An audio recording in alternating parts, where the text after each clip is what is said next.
원리로 이해하는 양쌤의 중학교 과학인강 4. 몸속에 음식물 분해 공장이 있어 첫 번째 시간 공부를 하겠습니다. 지난 시간에 음식물에 들어있는 영양소들에 대해서 공부를 했잖아요. 이런 영양소들은 우리 몸을 구성하고 있는 세포를 구성하는 물질이 되거나 혹은 에너지를 만드는 데 사용하는 에너지원으로 이 영양소들이 쓰인다라는 걸 지난 시간에 배웠어요. 그런데 이런 음식물 속에 있는 영양소가 이와 같이 사용되기 위해서는 우리 몸을 구성하고 있는 세포 안으로 들어가야 되는 거예요. 영양소들이 세포 안에 들어가야지 세포를 구성하는 물질로 쓰이거나 또 세포 안에서 에너지를 만드는 데 사용할 수가 있다는 거예요. 자, 그러면 이 음식물이 어떻게 우리 몸을 구성하고 있는 세포 안으로 들어갈 수 있는지에 대해서 이번 소화단원에서 공부를 할 거예요. 자, 우선은 사람이 음식을 먹고 살잖아요. 여기 만화를 보시면 우리가 먹은 음식물은 몸속에서 얼마나 머물러 있을까? 음식물이 몸속에서 지나가야 할 곳이 많아서 하루 정도 걸린다고 해요. 자, 우리가 음식물을 먹으면 음식물은 어디를 지나가요? 이렇게 입, 식도, 위, 소장, 대장을 지나가잖아요.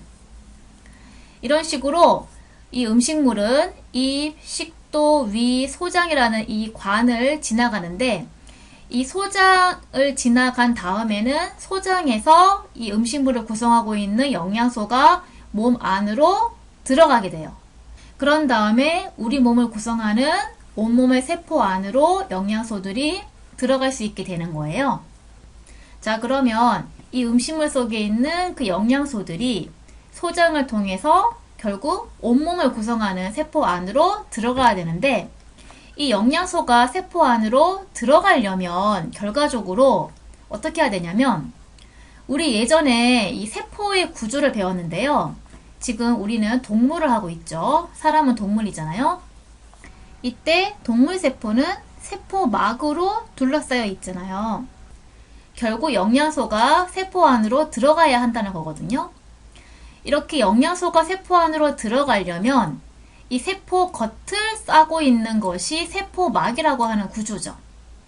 영양소가 세포막을 통과해야지 세포 안으로 들어갈 수 있는데 이 세포막이 어떻게 생겼냐면 이렇게 보시면 여기가 그 세포의 안이고 이게 세포막이에요. 그랬을 때 이 세포 밖이고요. 그랬을 때 보면 이 세포막은 작은 구멍들이 있어요. 그러면 여기 보시면 이렇게 작은 영양소의 경우에는 세포막에 구멍을 통과해서 세포 안으로 그냥 들어갈 수 있잖아요.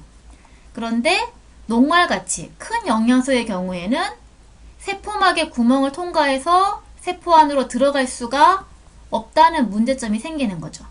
그래서 결과적으로 이 영양소들이 세포 안으로 들어가기 위해서는 세포막에 이 작은 구멍을 통과해야 되고 그러려면 그 정도로 영양소의 크기가 작아야지 세포막의 구멍을 통과해서 세포 안으로 들어갈 수가 있다는 거예요. 자, 그래서 정리를 하자면 이 그림처럼 우리가 배웠던 영양소 중에서 물이나 바이타민, 무기염료 같은 경우에는 이렇게 크기가 작은 영양소예요. 그런 것들은 세포막의 이 작은 구멍을 통해서 세포 안으로 바로 흡수가 될 수 있어요. 그런데 반면에 녹말이나 아니면 단백질, 지방 같은 영양소는 크기가 크거든요. 그래서 세포막의 이 작은 구멍을 그냥 통과할 수는 없어요. 그래서 우리 몸속에서는 정확하게 얘기하자면 이 음식물이 통과하는 입 그리고 이제 위, 소장이라는 그 관 안에서 어떻게 하냐면 이게 지금 그 관 안이란 말이에요. 이 관 안에서 녹말, 단백질, 지방같이 크기가 큰 영양소는 이 그림처럼 물론 실제는 가위가 아니지만 가위 역할을 하는 어떤 물질이 있어요. 그 물질이 이 크기가 큰 영양소를 실제 이 녹말은 포도당이라고 하는 것들이 결합되어 있는 그런 영양소잖아요. 그래서 포도당 같이 크기가 작은 영양소로 분해를 시켜주는 거예요. 그러면 포도당은 크기가 작으니까 세포막의 이 구멍을 통해서 세포 안으로 흡수가 될 수 있게 되는 거예요. 이런 과정, 여기 나와 있죠?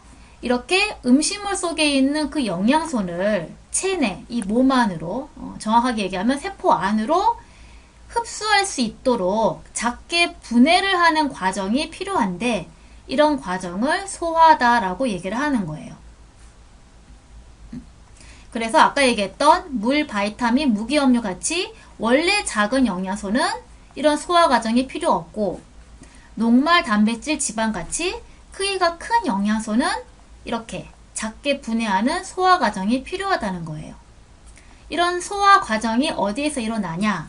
아까 얘기했듯이 입, 그리고 위, 소장, 음식이 지나가는 그 관에서 이와 같은 소화 과정이 일어나게 된다는 거예요.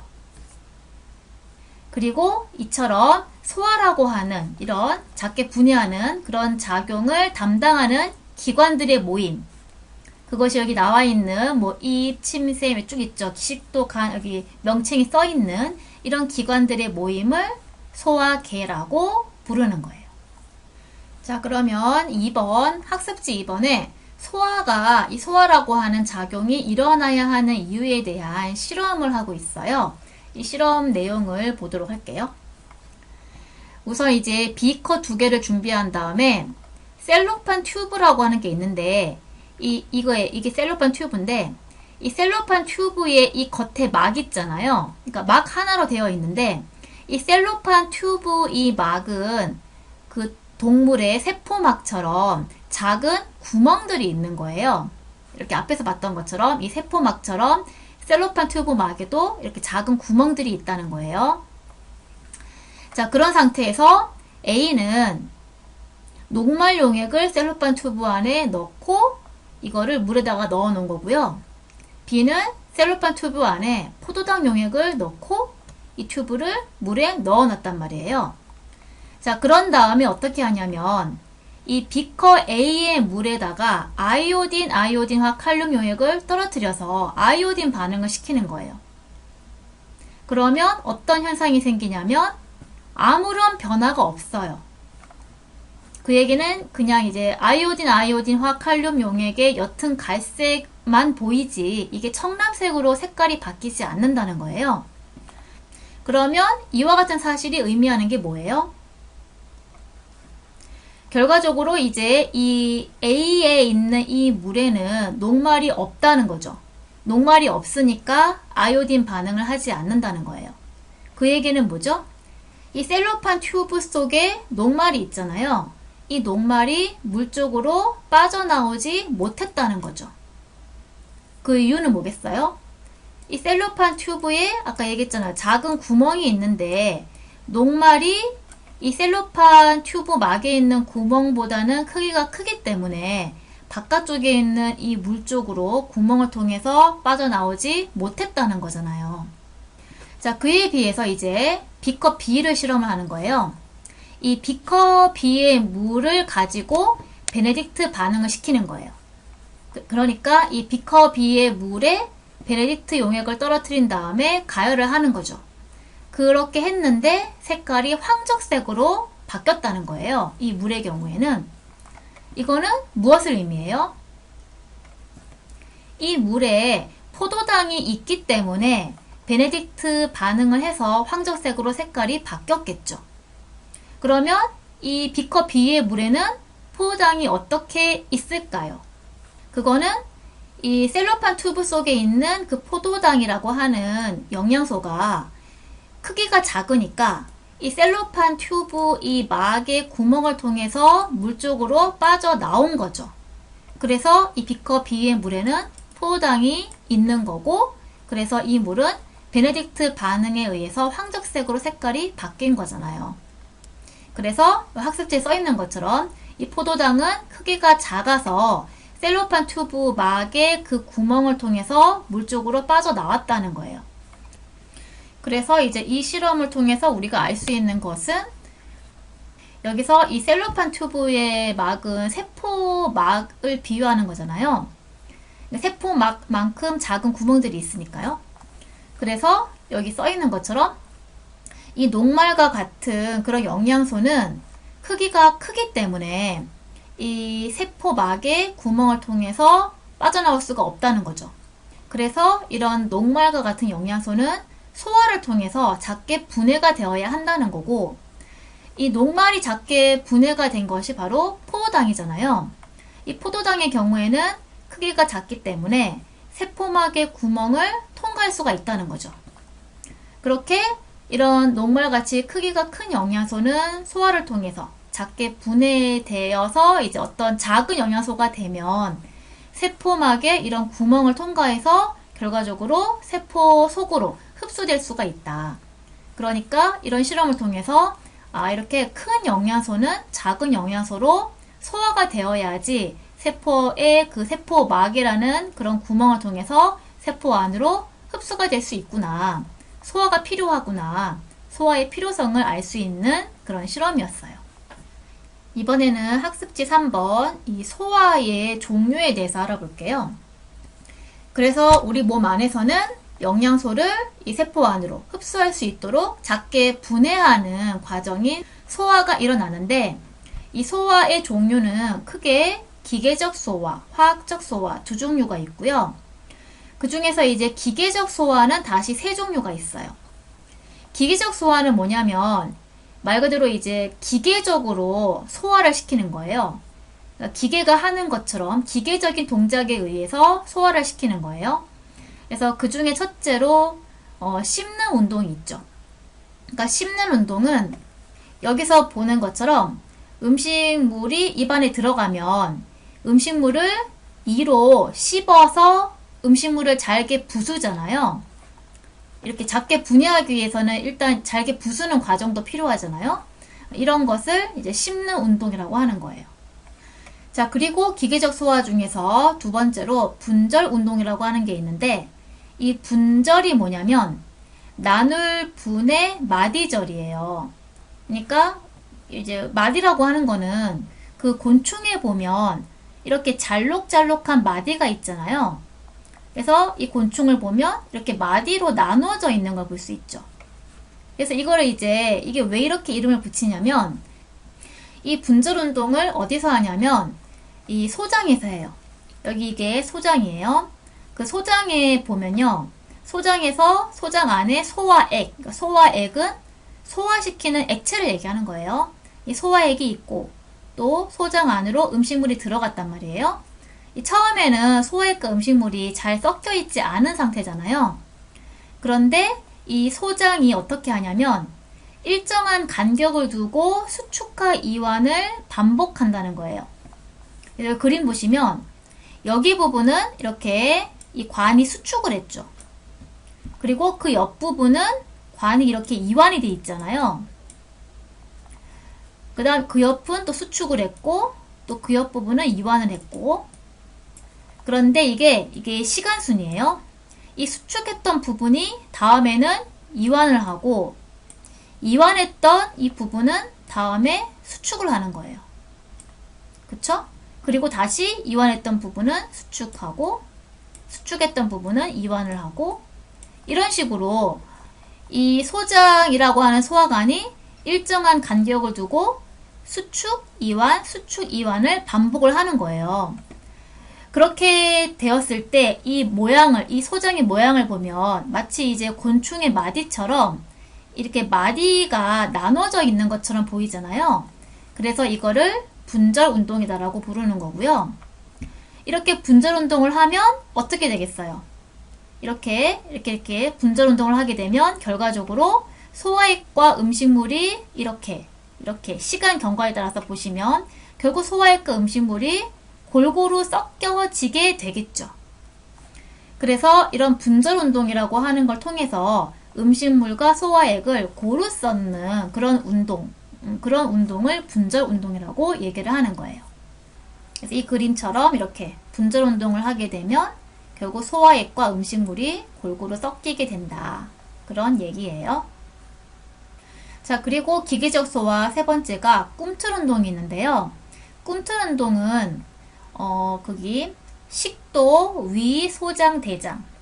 그러니까 이 그림에서 보면 아까 입에서는 저작 운동을 했었잖아요. 그리고 소장에서는 분절 운동을 했었잖아요. 그리고 지금 하는 꿈틀 운동은 식도, 위, 소장, 대장 이 입을 제외하고 이 관 전체에서 꿈틀 운동을 해요. 그래서 꿈틀 운동은 뭐냐면 이게 말 그대로 이 소화관이 연속적으로 수축을 하는 거죠. 여기 보시면 이렇게 여기가 수축했다가 음식물이 여기 있죠. 여기가 수축했다가 다음에는 여기가 수축했다가 이렇게 쭉 연속적으로 수축을 하게 되면 이 음식물이 일단 결국은 이제 항문 쪽으로 여기 식도랑 이렇게 위가 있었고 또 소장이 있었고 대장이 있었고 이게 끝에가 항문인데 이런 식으로 연속적으로 이렇게 수축을 하는 거예요. 그럼 결과적으로 이 음식물이 식도 위를 거쳐 소장, 대장, 항문 쪽으로 음식물을 이동시키게 되겠죠. 그러면서 또 이게 이동하면서 이 음식물이 소화액과 섞이게 되겠죠. 이런 것을 꿈틀 운동이라고 하고요. 왜 꿈틀 운동이라고 하냐면 이게 연속적으로 이렇게 수축을 하면 마치 이 관이 꿈틀꿈틀 하는 것처럼 보이잖아요. 이렇게 꿈틀꿈틀 하는 것처럼 보이기 때문에 꿈틀 운동이라고 부르는 거예요. 그래서 이렇게 소화관이 꿈틀꿈틀 하고 있죠. 꿈틀꿈틀. 이것을 꿈틀 운동이라고 하는 거예요. 그래서 지금까지 봤던 씹는 운동, 그다음 분절 운동, 꿈틀 운동은 다 이제 이것도 이제 결과적으로 영양소를 작게 분해시키기 위한 과정이잖아요. 잘게 부순다거나 또 소화시키는 그 액체인 소화액과 골고루 섞는다거나 하는 거는 결과적으로 영양소를 작게 분해하는 그런 소화 과정, 그 소화 운동에 속하는데 이와 같은 소화 운동은 기계적인 어떤 운동이잖아요. 뭔가 씹는다, 그죠? 뭐 꿈틀꿈틀하고 이렇게 분절하는 거 다 뭔가 기계적인 운동이잖아요. 그래서 이거를 기계적 소화라고 부르는 거고요. 두 번째 소화의 종류는 화학적 소화예요. 이 화학적 소화는 여기 써있죠. 화학적으로 다른 물질이 된다라고 해서 화학적 소화 과정이다라고 얘기하는 거고요. 이게 어떤 걸 얘기하냐면 소화 효소에 의해서 큰 영양소를 작은 영양소로 분해시켜주는 그런 소화를 얘기하는 건데요. 소화 효소가 또 뭐냐 하면 아까 그 소화액, 소화시키는 액체가 이런 어디야? 입, 위, 소장 이런 소화관에 소화시키는 액체인 소화액이 있단 말이에요. 이 소화액이라고 하는 것이 물과 소화 효소 등등으로 구성이 되어 있어요. 그래서 이 소화 효소는 소화액에 들어있는 그런 물질을 얘기하는 건데요. 이 소화 효소의 역할이 뭐냐면 우리 앞에서 다 얘기했던 건데 예를 들어서 이게 포도당들이 결합되어 있는 녹말이라고 하는 영양소예요. 이 녹말이 결국 세포 안으로 흡수되기 위해서는 포도당이라고 하는 작은 영양소 단위로 이게 잘라져야 되잖아요. 그때 이 자르는 가위와 같은 그런 역할을 하는 물질이 바로 소화효소예요. 그러니까 이제 소화효소를 비유한다면 가위에 비유할 수 있는 거죠. 그리고 이 소화효소가 종류가 다양해요. 어떤 소화효소는 이렇게 녹말을 포도당으로 분해시키는 역할을 하고 또 다른 소화효소는 이 아미노산들이 결합되어져 있는 게 단백질인데 이 단백질을 이 아미노산으로 분해시켜주는 소화효소도 있고 또 어떤 소화효소는 이게 지방인데요. 이건 살짝 그림 잘못됐는데 여기 보시면 지방은 글리세롤 하나에 지방산 3개가 결합되어져 있는 게 그 지방의 모습이잖아요. 그랬을 때 이 지방을 분해하는 소화효소는요.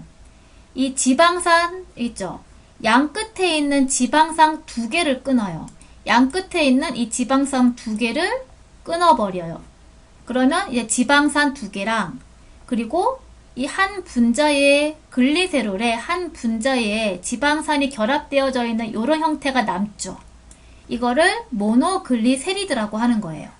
그러니까 이 지방을 분해시키는 소화효소는 지방산 2개랑 이 모노글리세리드로 이 지방을 분해를 시켜준다는 거예요. 이런 식으로 결과적으로 이 소화 효소들에 의해서 큰 영양소가 작은 영양소로 분해가 되어지거든요. 이 소화관을 지나갈 때 이런 분해가 되어지는 소화가 일어나거든요. 그럼 결과적으로 어떻게 돼요?